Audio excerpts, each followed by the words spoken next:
kung mapapansin niyo talagang, umaapaw yung blessings, yung pagpapala, sa inyo. Ito nga ay dahil sa, pagiging mabuti niyo lalo na kung mabuti kayo or mabait kayo sa, pamilya niyo. Talaga, yes, puwedeng napapagod kayo, yes, puwedeng marami kayong obligasyon, pero hindi ka mauubusan ng blessings at pagpapala, 'no? Dahil si universe ang magbabalik sa'yo ng mga blessings, guys. Yan yung palagi niyong iisipin lalo na kung matulungin kayo, lalo na sa magulang, guys, 'no?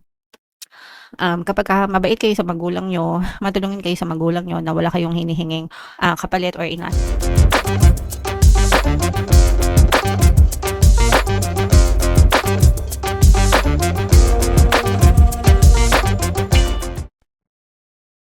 hello guys, hello Leo, welcome back to Pinoy Pixie Tarot. Ang pamagat ng episode natin for tonight is full moon kapalaran para ngayong May to June para sa Leo, Sun, Moon, Rising Sign, and Venus. Ito yung ating second full moon ngayong May.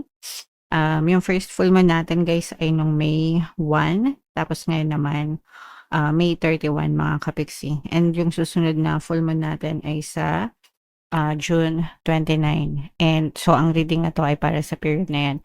And ang pamagat ng ating full moon ay strawberry moon mga kapiksi. Alright. So ito yung ating moon message guys. Nothing is yet set in stone. Ibig sabihin nito guys, walang permanente sa mundo. Kahit yung buhay natin, yung mga nangyayari sa buhay natin, yung status ng buhay natin right now, hindi yan permanent mga kapiksi, no? Um, Life is changeable and malleable. Ibig sabihin, lahat pwedeng-pwedeng magbago mga kapiksi as long as magbago yung energy mo, yung focus ng attention mo, yung paniniwala mo mga kapiksi, mababago din yung buhay mo. Kaya hindi porket naghihirap kayo ngayon, forever na kayong maghihirap. Hindi porket may problema kayo ngayon, forever na yung problema nyo. And hindi porket masaya kayo ngayon, forever na kayong masaya. Depende pa rin yan sa focus ng energy nyo mga kapiksi. Okay? So you can change your life however you want it mga kapiksi. Attune to the moon, I know that the best will unfold for me. So ibig sabihin, maniwala kayo na mangyayari lahat ng the best para sa inyo as long as gugustuhin nyo mga kapiksi. You're meandering towards your goal and that's okay. So, ibig sabihin nun guys, ginagabayan kayo ng inyong mga gabay tungo sa tamang landas ng buhay no, towards sa mga goals nyo, sa mga dreams nyo. So, dapat palagi kayong nakafocus doon, guys. Staying adaptable is the key to success for you now. So, pag sinabing adaptable guys, nakakapag-adjust, flexible, no? Kapagka flexible tayo, naka-adjust tayo, mas malaki yung chance na sumakses and makasurvive tayo sa buhay natin, mga kapiksi. Make sure you're not being led astray. Huwag kayo basta-basta magpa-influence sa buhay nyo, mga kapiksi, no? Kailangan makinig kayo sa sarili nyo, sa sarili nyong gusto. Stay with it, whatever it means to you. So, maging loyal kayo guys. Maging loyal kayo sa mga dreams nyo, sa mga pangarap nyo sa buhay hanggang sa matupad nyo sila or maabot nyo sila, mga kapiksi. Okay? Alright. So, yan yung ating moon message. Comment down below if naka-resonate kayo dyan. Ito naman yung love message or love advice para sa inyo. Leo, kung ano lang yung maka-resonate sa inyo guys, take that message. Kapag mahal mo siya, dapat mahal mo rin ang sarili mo, okay? So, kung mahal mo yung person, dapat mahal mo rin yung sarili mo. Yeah, so hindi puro sila lang mga kapiksi, dapat meron rin kayong tinitira sa sarili nyo or dapat nga mas mahal nyo yung sarili nyo kaysa dun sa person nyo. Dahil sarili nyo yan guys, di ba? You should love yourself 100% all the time, Leo. Wag maghabol, attract love instead. Wag kayong makaawa, maghabol-habol ng dahil sa relationship, guys, no? Anong silbi? Masaya ba 'yon, guys? 'Di ba hindi naman masaya 'yon? Kaya nga tayo nagre-relationship para maging masaya tayo and masaya yung love kapagka binibigay siya ng hindi hinihingi. So kapag hinihingi mo, nililimos mo, parang ano, parang hindi naman parang kawawa naman yung gano'n, 'di ba? Parang minahal ka lang kasi, napilitan, 'di ba? Hindi naman, out of their own will, 'di ba? So ano yung kung ikaw yung receiver ng gano'ng love, matutuwa ka ba na gano'n 'no? Na, minahal ka kasi nagmakaawa ka. So, wag gano'n guys kasi dadating yung time na baka iwanan ka rin nun. So, make sure na yung love na mapa sa'yo is something na deserve mo talaga, mga kapiksi. And you will attract love if you choose yourself, if you love yourself, Leo. And another message for you guys, itigil na ang sumbatan, walang idudulot na maganda yan. So sa relationship yan mga kapiksi, kailangan kung tapos na, wag nang sumbat-sumbat pa. Kasi kung isusumbat nyo, hindi matatapos yan. Negative energy sa relationship nyo and hindi rin harmonious yung ganyang relationship na nagsusumbatan mga kapiksi. Mauuwi lang din 'yan sa gulo, puwedeng mauwi din 'yan sa hiwalayan. So, kapagka wala kayong balak makipaghiwalay, kailangan patawarin niyo and kailangan kalimutan niyo yung nakaraan. Kasi kung hindi, masusumbat talaga 'yan and magiging ano 'yan, parang anay na sisira sa relasyon, Leo. Peste kumbaga, peste 'yan sa relasyon. Okey, alright. So, yeah. Comment down below, Leo, if feeling nyo naka-resonate kayo dyan. Shuffle natin to guys. Hanapin natin yung energy ng Moon at saka yung energy ng Leo. Habang sinashuffle ko to, panoorin nyo muna yung video natin regarding sa ating paano mag-manifest ng abundance video course. Kapiksi, sawa ka na ba sa mga struggles at hirap sa buhay mo? Masipag ka ba at masikap sa buhay ngunit hindi ka pa rin umaasenso? Ilang beses ka na bang nag-attempt magnegosyo at mag-invest pero palagi ka pa rin nalulugi? Sa pagkakataon na ito ay maaaring may subconscious beliefs ka na nagiging balakid sa iyong pag-unlad at pagyaman. Introducing, paano mag-manifest ng abundance video course. Dito ay matututunan mong ma-overcome ang mga balakid mo para tuluyan ka ng umunlad, umasenso, sumagana, maging matagumpay, successful at maswerte sa iyong kabuhayan, pera, trabaho, negosyo sa lapi at kaperahan ng bonggang-bongga. Dali, mag-send na ng email sa pinoypixie@gmail.com at simulan na ang iyong pagyaman ngayon.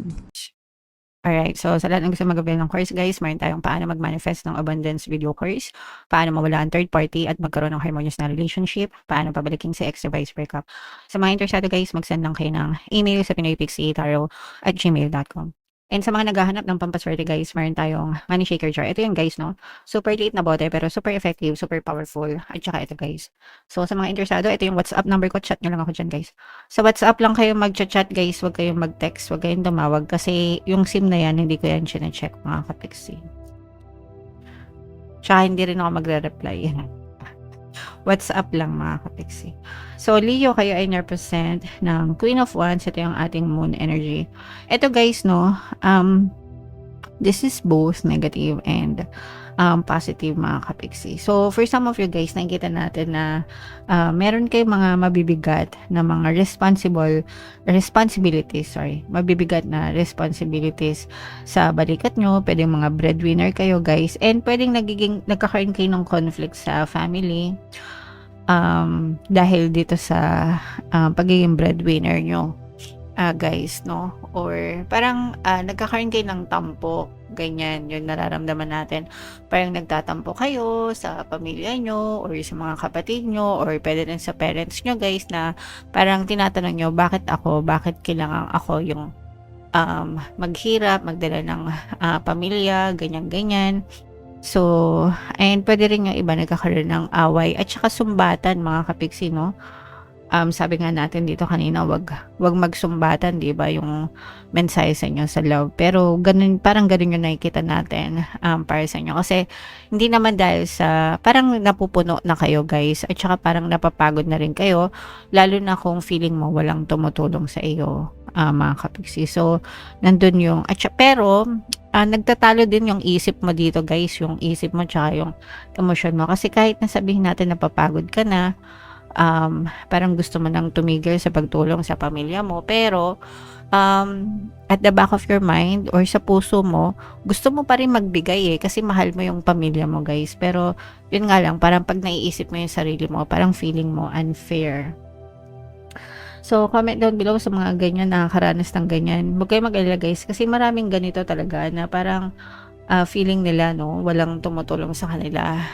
Lalo na yan sa mga breadwinner, mga kapiksi. Parang kinu-question nila bakit kailangan ako lang yung nahihirapan, okay? So, may mga ganyan kayong na-experience right now. Pero, lalo naman kayong pinagpapala, mga kapiksi, no? Kung mapapansin nyo, talagang umaapaw yung blessings, yung pagpapala sa inyo. Ito nga ay dahil sa pagiging mabuti nyo, lalo na kung mabuti kayo or mabait kayo sa pamilya nyo. Talaga, yes, pwedeng napapagod kayo, yes, pwedeng marami kayong obligasyon, pero hindi ka mauubusan ng blessings at pagpapala, no? Dahil si universe ang magbabalik sa'yo ng mga blessings, guys. Yan yung palagi nyong iisipin, lalo na kung nagiging matulungin kayo, lalo na sa magulang, guys, no?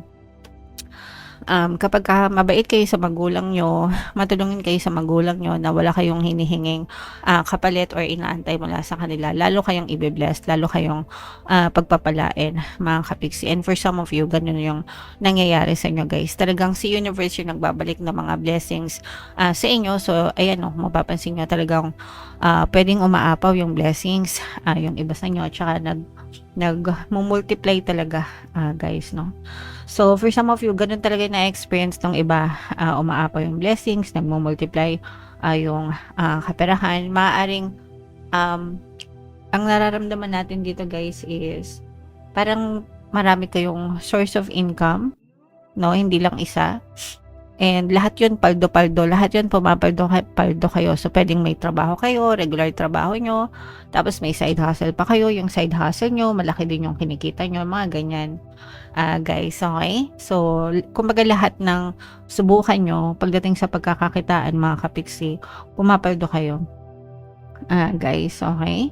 Alright. And eto naman, guys, for some of you, eto nararamdaman natin na maaaring merong magbalik sa inyo na mga mga kapiksi sa pag-ibig. Ito, guys, mga ex-lover. And yung iba sa inyo, actually, yung iba sa inyo hindi pa naka-move on dito. Kaya yung iba parang nagpapabalik talaga, no? Or umaasa talaga kayo na bumalik yung person nyo. And definitely, guys, ma-attract nyo to. Maaari silang magbalik sa inyo. So, good news ito dun sa mga kapiksi na nagpapabalik. Meron tayong course, guys, no? Kakasabi ko lang kanina yung paano pabalikin si ex, reverse breakup. Ang dami na nating success stories dyan, guys. Pinopost ko sa Facebook at saka dito sa YouTube din. So, if ever interesado kayo doon, mag-send lang kayo ng email, mga kapiksi. Alright. Okay, so what else? I-mind nyo na to, guys, itong mga umaapaw na blessings, kaperahan, nagmo-multiply, itong reconciliation, guys, no? Yan, i-mind nyo na yan, guys, sa comment section, mga kapiksi. So, what else? Meron ditong presence ng earth signs, Capricorn, Taurus, Virgo, water sign, Cancer, Pisces, Scorpio. Ito, guys, ito yung good news naman sa mga kapiksi natin na may mga money problems. So, kung may money problems kayo, this message is for you. Kasi sa mga may money problems, magbabago yung takbo or ikot ng kaperahan sa inyo, guys, and malalampasan nyo or mapagtatagumpayan nyo yung mga money problems nyo, no? And maaari magkaroon ng positive change. Pero syempre, guys, mangyayari ito kapag kayo'y nagbago, no? Hindi pwedeng magbago yung kapalaran nyo kung araw-araw kayo nagmumukmok, araw-araw kayo nagrereklamo na wala kayong pera, mahirap mabuhay, mahirap kumita ng pera. Pag ganyan ang mindset nyo, hindi talaga magbabago yung takbo ng kaperahan nyo, okay? So, instead na magreklamo kayo, guys, shift to gratitude, magpasalamat sa lahat ng mga blessings, mga kapiksi. And the more na nagpapasalamat kayo, the more na papasok yung blessing sa buhay niyo, mga kapiksi. Okay? Alright. So, yeah. Ito, guys, i-mind nyo na itong mga positive change, itong mga tagumpay, reconciliation, mga kapiksi, at saka yung nananaganang kabuhayan, overflow ng blessings, guys. I-mind nyo na yan sa comment section and comment down below if naka-resonate kayo. For more tarot readings, mga kapiksi, ito yung playlist nyo. Ito naman yung ating success stories ng paano mag-manifest ng abundance video course. Panoorin nyo itong video natin, guys, about money shaker jars. Thank you for liking, sharing, and subscribing. See you next time, guys. I love you all. Have a nice day. Bye-bye.